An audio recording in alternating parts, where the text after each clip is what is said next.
আল্লাহ রাব্বুল আলামিন বলেন, হে ঈমানদারগণ, যারা ঈমানদার তাদের অভিভাবক হলাম আমি আল্লাহ। আল্লাহ যখন ঈমানদারের অভিভাবক হয়ে যায়, ডানে বিপদ আসলে কোনো টেনশন নাই, বামে বিপদ আসলে কোনো টেনশন নাই, সামনে পিছনে আসলে কোনো টেনশন নাই, সব অন্ধকার মনে হবে। আমার আল্লাহ বলেন, আমি আল্লাহ রাব্বুল আলামিন তাকে অন্ধকার থেকে আলোর পথে নিয়ে যাব। এই জন্য ঘুমের ঘরের অন্ধকারে আল্লাহ আমাদেরকে রাখে না। আমার আল্লাহ ফকফকা লাইটের আলোতে হেদায়েতের রাস্তার জায়গায় নিয়ে এসেছে। কথা বলেন ঠিক কিনা? এইভাবে আল্লাহ আমাদেরকে বারবার দয়া করতেছেন। যেইভাবে আমরা রাতের বেলায় ইশারের নামাজ না পড়ে ঘুমায়া যাই, ইচ্ছে করলে ঘুমের ঘরে আল্লাহ আমরারে বোবা বানায়া দিতে পারত।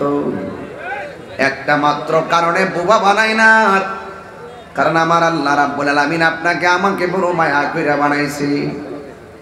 এই জন্য আল্লাহ খাওয়ার সুযোগ দিয়েছে, এই জন্য ঘুমের সুযোগ দিয়েছে, এই জন্য আল্লাহ আমাদেরকে চলাফেরার সুযোগ দিয়েছে। কিন্তু দুনিয়ায় যদিও ছাড় দিয়েছে, কিন্তু হাসরের ময়দানে একটা কদম সামনে যাইতে পারবে না নামাজের হিসাব না দিয়া। এই জন্য আল্লাহ যাকে বেশি ভালোবাসবেন এই দুনিয়ার ভিতরে তাকেই বেশি পরীক্ষা করবে। কিছু কিছু মুসাকারার প্যারালাইসিস রোগী দেখলে অনেক মানুষে নিন্দা করে, অথচ তারা জানে না আল্লাহ যারা ভালোবাসে তারে রোগ বিমার দেয়। অনেকের ঘন ঘন জ্বর উঠলে মানুষকে তোর জ্বর উঠছে, অথচ আমার নবী আপনার নবী বলেছেন যদি কাহারও জ্বর ওঠে আমার আল্লাহ রাব্বুল আলামিন জ্বরের মাধ্যমে তার সগীরা গুনাহগুলো মাফ করে দেয়। অনেকে ডায়রিয়া হয়ে মানুষের তিরস্কার করে, অথচ আমার নবী আপনার নবী বলেছেন কোন মানুষ যদি ডায়রিয়া রোগে হইয়া মারা যায়, মহামারীতে মারা যায়, আল্লাহ রাব্বুল আলামিন তার মরণটাকে শহীদের খাতায় লিখে দিবে। অনেক মানুষের ডেলিভারি কেসে মারা যায়, আল্লাহর হাবিব বলে যদি পৃথিবীর কোন মহিলা ডেলিভারির কেসে মারা যায়, আল্লাহ রাব্বুল আলামিন তার মরণটাকে শহীদের খাতায় লিখে দিবে। যদি কোনো বাচ্চা পানিতে পড়ে মারা যায়, অনেক বাবা চোখের পানি ফেলায়া কান্দে, আমি বলি ও বাবা তুই কান্দিস না, তোর কপাল ভালো। আমি হাদিস শরীফের মধ্যে দেখেছি ছোট ছোট বাচ্চা যার ছোটবেলায় মারা যায়, পানিতে পড়ে বাচ্চা যার মারা যায়, আমার আল্লাহ রাব্বুল আলামিন ওই বাচ্চার মরণটাকে শহীদের খাতায় লিখে দেয়। এই ছোট ছোট বাচ্চারা হাসরের ময়দানে বাবা মাকে ছাড়া জান্নাতে কদম দিবে না। তিনবার করে আল্লাহু আকবার। এত বড় ফ্যাসিলিটি আল্লাহ আমাদেরকে দিয়ে দিয়েছে। আমার যুবক ভাইরা, বেশি লম্বা কথা বলবো না, টু দা পয়েন্টে কথাগুলো বলে দিয়ে যায়। এই জন্য বাচ্চা মারা গেলে, অভাব দেখা দিলে, রোগ হয়ে গেলে অস্থির হবেন না, ভরসা করতে হবে একজনের উপরে। জবান খুলে বলুন তিনি কে? মাছের পেটে ইউনূস নবী গেছে, মাছ নদীর নিচে, পানির নিচে ডুব দিয়া মানুষ বাঁচে না। আমার আল্লাহ রাব্বুল আলামিন ইউনূস নবীরে মাছের পেটের ভিতরে আমার আল্লাহ 40 দিন রেখে দিয়েছে।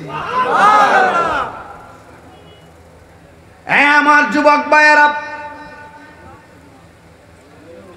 খবরদার আইয়ুব নবীর দিকে তাকায়া দেখেন, অল বডিটারে পচাইতে পচাইতে আমার আল্লাহ হাড্ডি থেকে গোশত আলাদা করে ফেলাইছে। বিছানার মধ্যে শুয়ে আছে, পিছন দিক দিয়ে এত বড় গর্ত হয়ে গেছে, কীরা আর কীরা ভরে গেছে। আইয়ুব আলাইহিস সালাম বলে, আল্লাহ তুমি আমারে রোগ দিছো, আমারে সহ্য করার সুযোগ দিও, অল বডিটারে তুমি পচায়া দাও, আমার কোনো আপত্তি নাই। ও আল্লাহ যত জ্বালাম জ্বলবো, যত পোড়াও পড়বো, আমার ধৈর্য ধারণ করার তৌফিক দিও। তবে তোমার কাছে একটা অনুরোধ করি, অল বডিটা পচায়া দাও, কিন্তু আমার জিহ্বাটার মধ্যে পছন্দ দিও না। কয় কেন? এই জিহ্বাটা যদি ভালো থাকে, অল বডি যদিও পচা একবারে নষ্ট হয়ে যায়, আমার কোনো আপত্তি নাই, এই জিহ্বাটা যদি ভালো থাকে, এই জিহ্বা দিয়ে আমি আমার আল্লাহর জিকির করতে পারবো। ইউসুফ আলাইহিস সালাম রে কুয়ার মধ্যে ফেলাই দিছে, নিচে পানি, কেউ নাই ধরার মতো। আল্লাহ ডাক দিয়ে জিবরাইল, তোমার পাখাগুলা কূপের পানির সামনে নিয়ে বিছায়া দাও। আমার ইউসুফ রে কুয়ার মধ্যে ফালাইছে, তোমার পাখা দিয়া ইউসুফ নবীর জন্য বাড়ি বানায়া দাও। ইব্রাহিম আলাইহিস সালামকে জেলখানার ভিতরে ঢুকাইছে, 7 দিন পর্যন্ত বাঘের খাওয়ান দেয় না। নমরুদ ওই খাসার ভিতরে ইব্রাহিম নবীরে ঢুকাই দিছে। ইব্রাহিম নবীরে পাইলে বাঘে খাইয়া ফালাইবে, ক্ষুধার্ত বাঘ। বাইরের দিক দিয়ে তালা লাগাইয়া দিছে, নমরুদদের সাঙ্গ পাঙ্গ নিয়ে খেলতেছে। ইব্রাহিম নবী নামাজের মধ্যে দাঁড়ায় গেছে, দাঁড়াইয়া সেজদার মধ্যে গেছে, বাঘে সেজদার জায়গায় গেছে। নমরুদদা মনে করছে বাঘে বুঝি ইব্রাহিম নবীরে খেয়ে ফেলবে, কিন্তু না না, ক্ষুধার্ত বাঘ ইব্রাহিম নবীর দিকে তাকায় রইছে। আর ইব্রাহিম নবী সাজদার দিকে মাথা তুললা সালাম ফিরাইয়া 2টা হাত আল্লাহর কাছে বাড়াইছে। আর বাঘটা কামড়ের পরিবর্তে তার জিহ্বা দিয়া ইব্রাহিম নবীর কপালের ধুলা বালিগুলা পরিষ্কার করে দিয়েছে। ইব্রাহিম নবীকে আমার আল্লাহ 10টা পরীক্ষা করেছে। 2 নম্বর পরীক্ষা হলো কুয়ার নমরুদে আগুনের মধ্যে ফালাইয়া দিছে, আমার আল্লাহ আগুনকে ফুলের বাগান বানাইয়া দিছে। কিন্তু সন্তান নাই, বার্ধক্য এসে গেছে, সন্তান নাই। ইব্রাহিম নবী আল্লাহর কাছে বলেছে, রব্বি হাবলি মিনাস সালিহিন।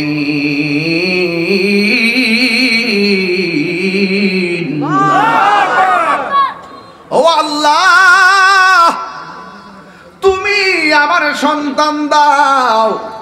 ও যুবক, আজকে আমাদের বিরুদ্ধে অনেক কথা কয়, আমরা নাকি ওলি আল্লাহর কাছে যাইয়া কই আপনি আমরা সন্তান দেন, আমরা নাকি মুর্শিদের কাছে যাইয়া কই আমার সন্তান দেন। এটা মিথ্যা কথা, আমাদের উপরে ঢালাও অভিযোগ দেয়।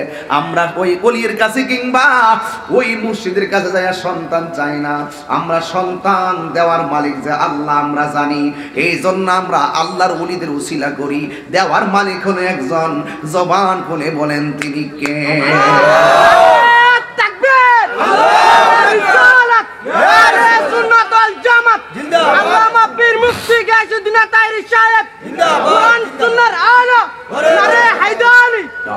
আল্লাহু আকবার, জোরে বলেন।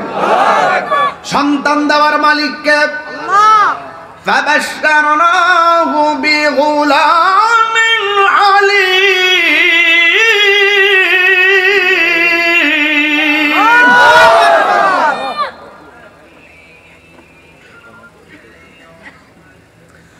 ইব্রাহিম আলাইহিস সালাম আল্লাহর কাছে সন্তান চাইছে, আমার আল্লাহ রাব্বুল আলামিন তাকে নেক্সট ছেলে সন্তানের শুভ সংবাদ দিয়েছে। দীর্ঘদিন পরে সন্তান হয়েছে, মা বাবার মনে খুশি না বেজার? সন্তান হয় না, 12 বছর পরে যে মা সন্তানের শুভ সংবাদ পায়, ডাক্তার যদি বলে তোমার ছেলে সন্তান হবে, 12 বছর পর মায়ের মনটা ভালো না, খারাপ। অস্থির হবেন না, অস্থির হবেন না, মাথা ঠিক রাখবেন। ওয়াজ শুনতেছেন আজকে, একদম টু দা পয়েন্ট আলোচনা। ইব্রাহিম আলাইহিস সালামকে আল্লাহ একটা সন্তান দিয়েছেন, ওই সন্তানের নাম হলো হযরত ইসমাঈল আলাইহিস সালাম। খুশি না বেজার? কিন্তু আমার আল্লাহ রাব্বুল আলামিন ইব্রাহিম নবীর করে সন্তান দিয়া, একদিন ইব্রাহিম আলাইহিস সালাম হাজেরাকে ডাক দিয়া বলে, হাজেরা, হাজেরা চলো, নীরব একটা জায়গায় যাব যেখানে কোনো গাছপালা নাই, মানুষ নাই, নীরব জায়গা। সন্তান তার স্ত্রী এবং সন্তানকে লইয়া ওই মরুভূমির প্রান্তরে চলে গেছে। মরুভূমি এমন একটা মরুভূমিতে গেছে যেখানে কোনো পানি নাই, যেখানে কোনো মানুষ নাই, যেখানে পাখি নাই, যেখানে মানুষের চলাচল নাই, এমন একটা জায়গায় ইব্রাহিম নবী তার সন্তানকে নিয়ে গেছে। তার সাথে ছিল হযরত ইসমাঈল আলাইহিস সালাম।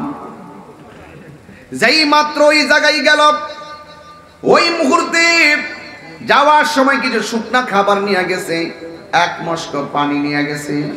হঠাৎ করে ইব্রাহিম আলাইহিস সালাম হাজেরাকে ডাক দিয়া বলে, হাজেরা, ও হাজেরা গো, আমি কিছু করার নাই, তোমাকে আর তোমার সন্তানকে এখানে রেখে চলে যেতে হবে। হাজেরা ডাক দিয়া কি এমন একটা জায়গায় আনছেন যেখানে মানুষ নাই?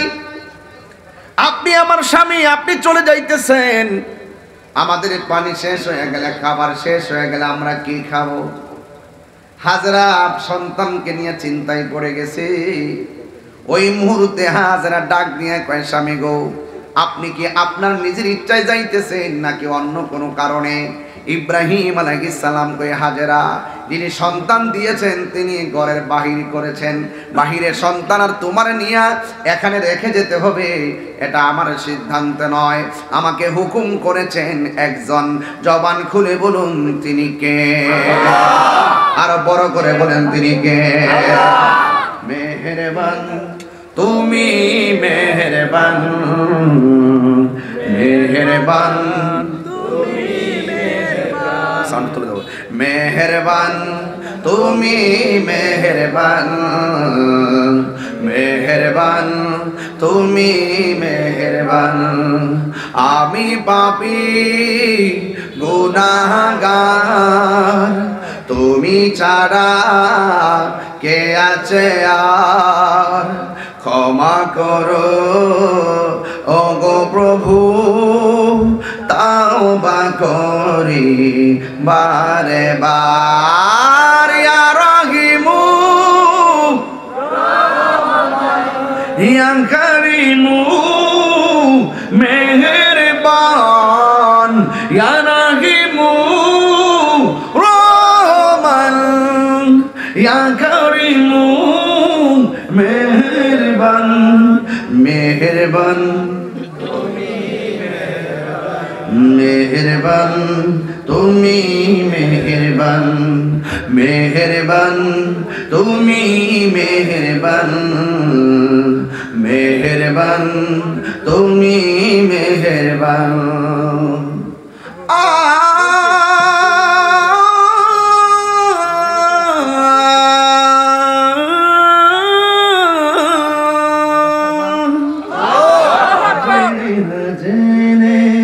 হাজার পাপের সাগরে ডুব দিয়েছি, পথ হারিয়ে ভুলে,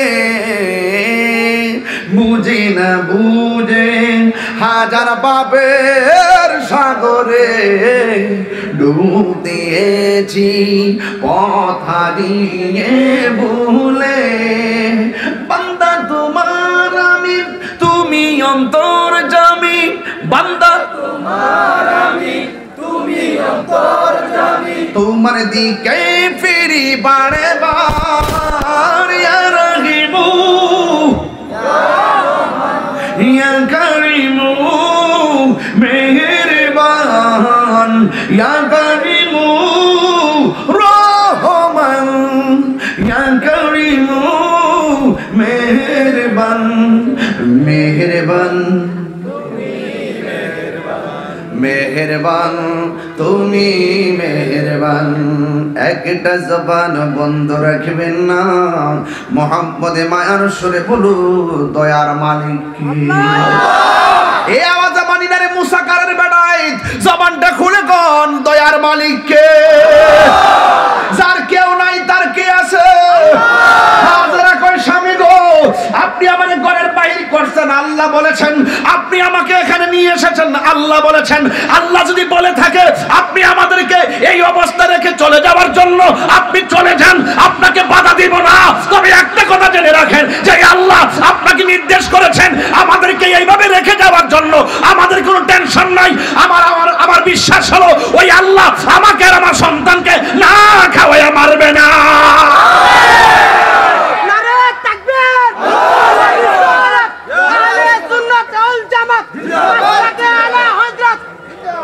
দয়ার মালিককে আওয়াজ না জোরে বলেন দয়ার মালিক কে? যার কেউ নাই তার কে আছে? শত হইলে তো মহিলা। 2-3 দিন গেল, মস্কের পানি শেষ হয়ে গেল। 2-3 দিন গেল, শুকনো খাবার শেষ হয়ে গেল। মানুষ নাই, কেউ নাই, কোনো মানুষ নাই, কার কাছ থেকে পানি আনবে? কোনো কূপ নাই। হযরতে হাজেরা স্তনের দুধ শুকায়া গেছে।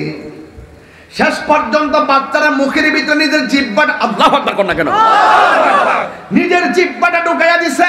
সন্তান তো, মার টেনশন লাগেনি? জীবনে মার কাছে অনেকবার কইছেন ক্ষুধা লাগছে? মা কোনোদিন ক্ষুধা লাগছে কইছে শুনছেন নি? কেউ মা কোনোদিন কইছিনি ক্ষুধা লাগছে? এই মানুষটা আশ্চর্য, এই মানুষটা বড় নিয়ামত।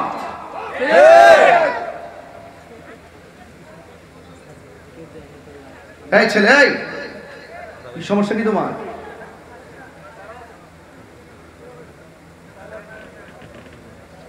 সাবধান বলে দিলাম, খুব সেনসিটিভ জায়গার সামনে কুরবানি, এর জন্য ওয়াজটা তুলছি। ডিসলাইনে ওয়াজটা কাজে লাগবে, অনলাইনে ওয়াজটা কাজে লাগবে। এই মুহূর্তে যদি হজের মাসে এসে এই কথা না বলি, হক আদায় হবে না। উড়াইয়া ফেলে দিবেন না, সব সাবজেক্টে আমাদের জানা আছে, কিন্তু শুধুমাত্র নেওয়ার চেষ্টা করবেন। যতটুকু পারি দিতে চাই নিয়ে যাবেন, আমার জন্য দোয়া করবেন। আর মার স্তনে দুধ শুকায় গেছে, মা সন্তানের সুখের জন্য, একটু শান্তির জন্য নিজের জিহ্বাটা ঢুকাইয়া দিছে। এত বড় কঠিন একটা মুহূর্ত, আপনি কিভাবে ব্যাখ্যা করবেন? সাধারণ জিনিস না। আবার বইলা দিছে যান, আপনার রব যদি বইলা থাকে আপনি যান, আল্লাহ পাক আমার আর আমার সন্তানটা না খাওয়া মারবে না। তার ইমানি কথাটা কত বিষয়, এটার প্রমাণ দরকার আছে না?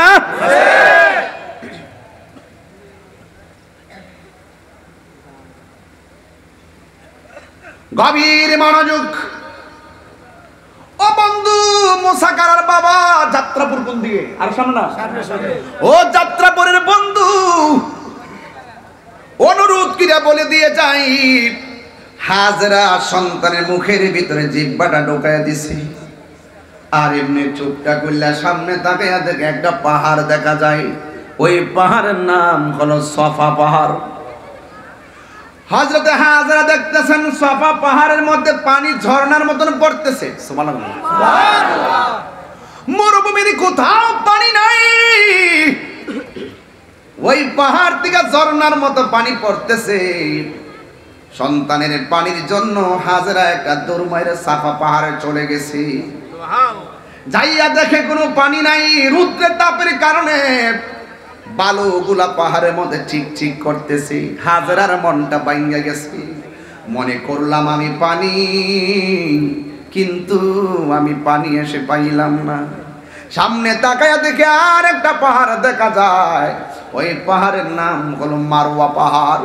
ওই পাহাড়ের মধ্যে পানি চিকচিক করতেছে। হাজেরা একটা দৌড় মারছে, ওই মারওয়া পাহাড়ের মধ্যে গেছে। যাইয়া দেখে মারওয়া পাহাড়ের মধ্যে পানি নাই, বালুগুলা চিকচিক করতেছে ঝর্ণার মতন। আবার ওখান থেকে আরেকটা দৌড় মারছে সাফা পাহাড়ে, এখান থেকে আরেকটা দৌড় মারছে মারওয়া পাহাড়ে। এখানে আসলে ওখানে পানি দেখা যায়, ওখানে গেলে ওখানে পানি দেখা যায়। আসলে পানি না, আসলে রৌদ্রের তাপের কারণে বালুগুলা চিকচিক করতেছে। এই পৃথিবীর মধ্যে আল্লাহ অনেক নিয়ামত নিদর্শন বানাইছে। হাজেরা 2 পাহাড়ের মধ্যে দৌড়েছে। আমার আল্লাহ 2টা পাহাড়কে নিদর্শন বলে কোরআনে উল্লেখ করে দিয়েছে। আল্লাহ রাব্বুল আলামিন বলেন, ইন্নাস সাফা ওয়াল মারওয়াতা মিন শাআইরিল্লাহ।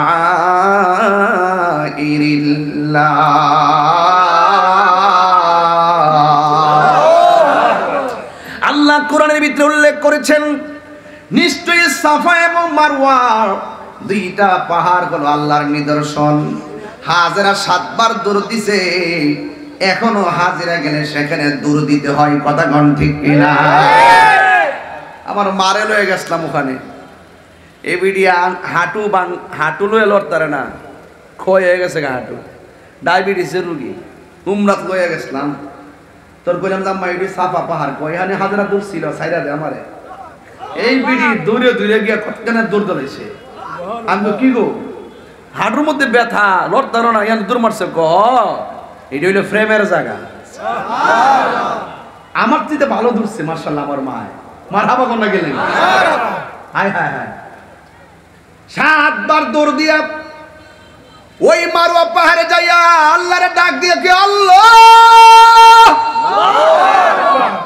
আমার জাদুমণি পানি পানি করে আমি 7 বার দৌড় দিলাম কিন্তু পানি পাইলাম না। আল্লাহ ডাক দিয়া বলে জিবরাইল, ও জিবরাইল আমার হাজেরের কাছে যাও, হাজেরের যাইয়া বলো হাত নামায়া ফেলতে, হাত নামায়া ফেলতে, সন্তানের কাছে যাওয়ার জন্য। জিবরাইল সাল্লাম কয় হাজেরা কবুল।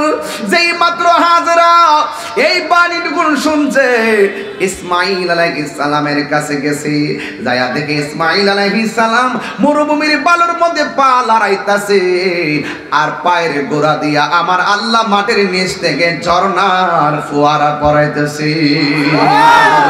আল্লাহু আকবার বলেন না কেন? হে আমার আশিকিন জাকিরিন মুহিবিন বাবা হাজিরারি,